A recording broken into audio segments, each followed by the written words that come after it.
ना तो तुम किसी की माँ हो, ना ही किसी की पत्नी। थप्पड़ से डर नहीं लगता है साहब, एक ही चीज से डर लगता है, बिग बी से, बिग बॉस से। मांग में सिंदूर, आंखों में मस्ती और चेहरे पर वो सदाबहार मुस्कान, बॉलीवुड की एवरग्रीन ब्यूटी रेखा को दुनिया इन्हीं नजरों से देखती है। लेकिन क्या आप जानते हैं कि फिल्म सिलसिला की इस हीरोइन की असली जिंदगी किसी डरावने सपने से कम नहीं थी?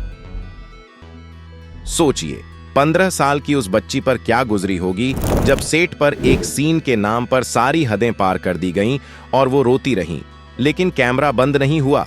अमिताभ बच्चन के साथ उनका अधूरा किस्सा तो सब जानते हैं, लेकिन क्या आपको उस काली रात का सच पता है जब उनके पति ने उन्हीं के दुपट्टे से अपनी जीवन लीला समाप्त कर ली थी?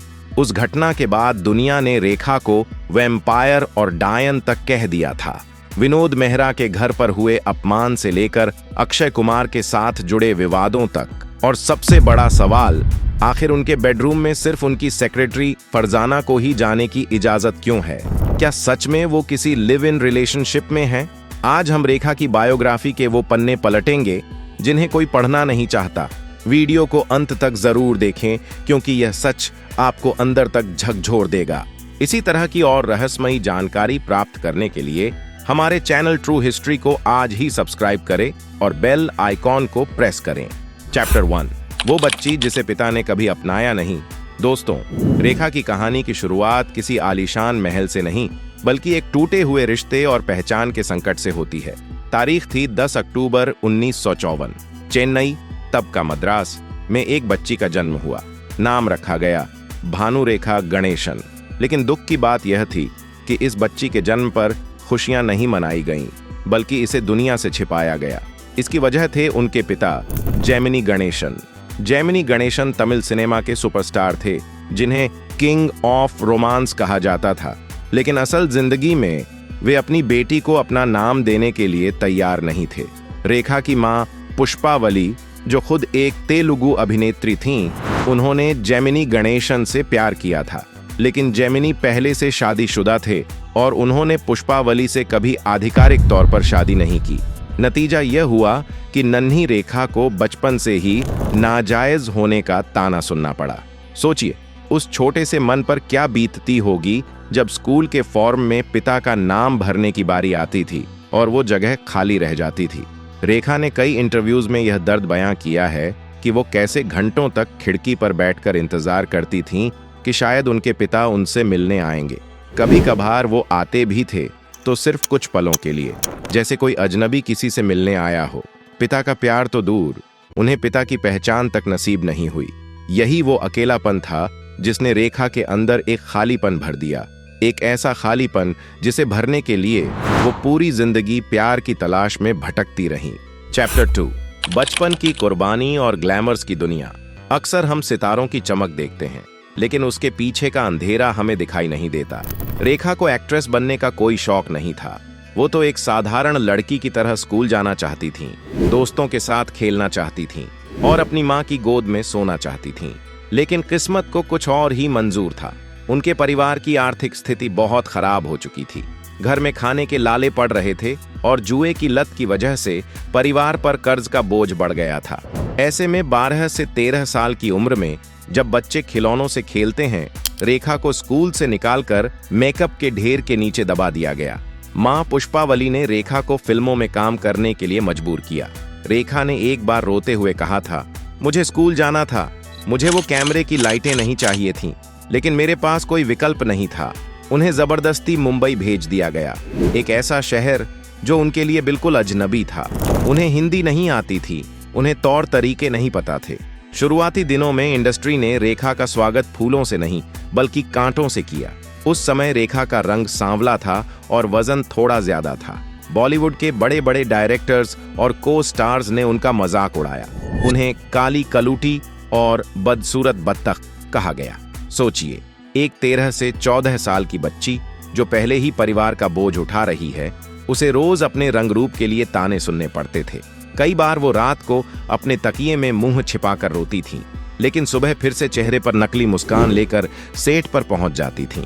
यह उनके संघर्ष का वो दौर था जिसने उन्हें पत्थर दिल बना दिया। चैप्टर 3, अनजाना सफर। और वो 5 मिनट का खौफ। इन अनुभवों के बावजूद रेखा ने हार नहीं मानी। बहुत कम उम्र में ही उन्होंने यह समझ लिया था कि अगर इस दुनिया में टिके रहना है तो खुद के लिए मजबूत बनना पड़ेगा। धीरे धीरे उन्होंने अपने काम को ही अपनी आवाज बना लिया। कैमरे के सामने वह सिर्फ किरदार नहीं निभाती थीं, बल्कि अपने जज्बात भी उसमें उतार देती थीं। आने वाले सालों में रेखा ने कई अलग अलग तरह की भूमिकाएं की। कभी वह मजबूत महिला के रूप में दिखीं, तो कभी चुपचाप सब सहने वाली किरदार बनी। शायद यही वजह थी कि दर्शकों को उनके अभिनय में सच्चाई नजर आती थी। लोग उनके किरदारों से जुड़ाव महसूस करते थे, क्योंकि उनमें दर्द भी था और हिम्मत भी। उस दौर में फिल्म इंडस्ट्री में काम करना आसान नहीं था, खासकर महिलाओं के लिए। नए कलाकारों के पास न तो सही जानकारी होती थी और न ही कोई सहारा। ऐसे माहौल में अगर कोई लड़की आगे बढ़ पाई तो उसके पीछे उसकी मेहनत और सहन शक्ति ही थी। चैप्टर 4, बदलाव की आंधी और 2 अनजाने। इस घटना के बाद रेखा ने ठान लिया कि वो अब बेचारी बनकर नहीं रहेंगी। उन्होंने खुद को बदलने का फैसला किया। 1970 के दशक के मध्य तक आते आते रेखा ने गजब का ट्रांसफॉर्मेशन किया। उन्होंने योगा सीखा, डाइट पर ध्यान दिया, मेकअप की बारीकियां सीखीं और अपनी हिंदी सुधारी। सांवली और मोटी कही जाने वाली लड़की अब बॉलीवुड की सबसे ग्लैमरस डीवा बन चुकी थी। और इसी दौरान उनकी जिंदगी में एंट्री हुई सदी के महानायक अमिताभ बच्चन की। फिल्म थी 2 अनजाने, 1976। यहीं से बॉलीवुड के सबसे चर्चित और रहस्यमयी अफेयर की शुरुआत हुई। उस समय अमिताभ बच्चन शादीशुदा थे। उनकी शादी जया बहादुरी से हो चुकी थी, लेकिन रेखा और अमिताभ की जोड़ी ने पर्दे पर आग लगा दी। कहा जाता है कि अमिताभ के आने से रेखा की जिंदगी में ठहराव आ गया। वो जो पहले सेट पर देर से आती थीं, काम को गंभीरता से नहीं लेती थीं, अब अमिताभ को इम्प्रेस करने के लिए वक्त की पाबंद हो गईं। रेखा ने अपनी मांग में सिंदूर लगाना शुरू कर दिया, जिसे देखकर पूरी इंडस्ट्री हैरान थी। जब उनसे पूछा गया तो उन्होंने कहा कि यह फैशन है, लेकिन दुनिया जानती थी कि यह सिंदूर किसके नाम का है। ऋषि कपूर और नीतू सिंह की शादी में जब रेखा सिंदूर लगाकर पहुंची और अमिताभ से मिली, तो कैमरों ने वो पल कैद कर लिया जो आज भी इतिहास है। चैप्टर 5, सिलसिला। और जया बच्चन का वो डिनर, रेखा और अमिताभ का प्यार परवान चढ़ रहा था, लेकिन यह रिश्ता समाज की नजरों में गलत था। यश चोपड़ा ने अपनी फिल्म सिलसिला 1981 के लिए एक ऐसी कास्टिंग की जो किसी चमत्कार से कम नहीं थी। अमिताभ, जया और रेखा तीनों एक ही फिल्म में, और कहानी भी उनकी असल जिंदगी जैसी, पति, पत्नी और वो। कहा जाता है कि इस फिल्म की शूटिंग के दौरान सेट पर खामोशी छाई रहती थी। जो डायलॉग्स आप फिल्म में सुनते हैं वो सिर्फ डायलॉग्स नहीं, बल्कि उनके दिल का दर्द था। लेकिन इस सिलसिले का अंत होना तय था। मीडिया रिपोर्ट्स के मुताबिक जब अमिताभ शूटिंग के लिए मुंबई से बाहर थे, तब जया बच्चन ने एक बड़ा कदम उठाया। उन्होंने रेखा को अपने घर डिनर पर बुलाया। रेखा डरते डरते वहां पहुंची। उन्हें लगा कि शायद झगड़ा होगा, तमाशा होगा, लेकिन जया ने बहुत प्यार से उनका स्वागत किया, खाना खिलाया, घर दिखाया। पूरा शाम सामान्य गुजरी, लेकिन जब रेखा वापस जाने लगीं, तो जया ने उन्हें दरवाजे तक छोड़ा और सिर्फ एक वाक्य कहा, एक ऐसा वाक्य जिसने रेखा की दुनिया हिला दी। जया ने कहा, चाहे कुछ भी हो जाए, मैं अमित को नहीं छोड़ूंगी। उस एक लाइन ने रेखा को समझा दिया कि इस रिश्ते का कोई भविष्य नहीं है। वो जान गईं कि अमिताभ कभी अपना परिवार तोड़कर उनके पास नहीं आएंगे। और वहीं उस रात यह प्रेम कहानी हमेशा के लिए अधूरी रह गई। चैप्टर 6, विनोद मेहरा और वो चप्पल कांड। अमिताभ से अलग होने के बाद रेखा पूरी तरह टूट चुकी थीं। उन्हें सहारे की जरूरत थी। उस दौर में उनका नाम जुड़ा एक्टर विनोद मेहरा से। विनोद मेहरा रेखा को बहुत चाहते थे। खबरों की माने तो दोनों ने गुपचुप तरीके से कोलकाता में शादी भी कर ली थी। लेकिन जब विनोद अपनी नई नवेली दुल्हन रेखा को लेकर मुंबई अपने घर पहुंचे, तो वहां जो हुआ वो किसी बुरे सपने जैसा था। विनोद मेहरा की मां, रेखा की सास, ने रेखा को घर के अंदर कदम तक नहीं रखने दिया। वे रेखा के पुराने इतिहास और नाजायज होने के ठप्पे से नफरत करती थीं। कहा जाता है कि गुस्से में आकर उन्होंने अपनी चप्पल निकाल ली और रेखा को मारने के लिए आगे बढ़ीं। उन्होंने रेखा को गंदी गालियां दी और धक्के देकर घर से बाहर निकाल दिया। विनोद मेहरा अपनी मां के सामने कुछ नहीं बोल पाए। वे खड़े होकर तमाशा देखते रहे। रेखा का स्वाभिमान फिर से चकनाचूर हो गया। जिस प्यार और सम्मान की तलाश में वो वहां गई थीं, बदले में उन्हें सिर्फ अपमान और धक्के मिले। उन्होंने उसी वक्त उस रिश्ते को खत्म कर दिया जो उन्हें इज्जत नहीं दे सकता था। चैप्टर 7, मुकेश अग्रवाल और वो काली रात। अब हम आते हैं उस अध्याय पर जिसे रेखा की जिंदगी का सबसे काला सच कहा जाता है। प्यार में बार बार मिली नाकामियों के बाद रेखा बस घर बसाना चाहती थीं। वो चाहती थीं कि कोई उन्हें रेखा द स्टार के रूप में नहीं बल्कि एक इंसान के रूप में प्यार करे। इसी तलाश में उनकी मुलाकात हुई दिल्ली के बिजनेसमैन मुकेश अग्रवाल से। मुकेश रेखा के बहुत बड़े फैन थे। उन्होंने रेखा को वो सब कुछ दिया जिसकी उन्हें कमी थी, ध्यान, तोहफे और शादी का वादा। जल्दबाजी में साल 1990 में दोनों ने शादी कर ली। रेखा को लगा कि आखिरकार उन्हें अपना हमसफर मिल गया, लेकिन शादी के कुछ ही हफ्तों बाद रेखा को एक भयानक सच पता चला। मुकेश अग्रवाल गंभीर डिप्रेशन के शिकार थे। वे मानसिक रूप से स्थिर नहीं थे और बहुत भारी दवाइयां लेते थे। यह बात रेखा से शादी से पहले छिपाई गई थी। मुकेश अक्सर अजीब व्यवहार करते थे, कभी बहुत प्यार जताते तो कभी बहुत गुस्सा करते। रेखा इस रिश्ते में घुटने लगी। उन्होंने मुकेश से दूरी बनानी शुरू कर दी और अपने काम के लिए मुंबई वापस आ गईं। और फिर आई वो मनहूस तारीख, 2 अक्टूबर 1990। रेखा उस समय अमेरिका में थीं। दिल्ली में मुकेश अग्रवाल ने अपने फार्म हाउस में रेखा के ही दुपट्टे का फंदा बनाया और पंखे से लटक कर अपनी जान दे दी।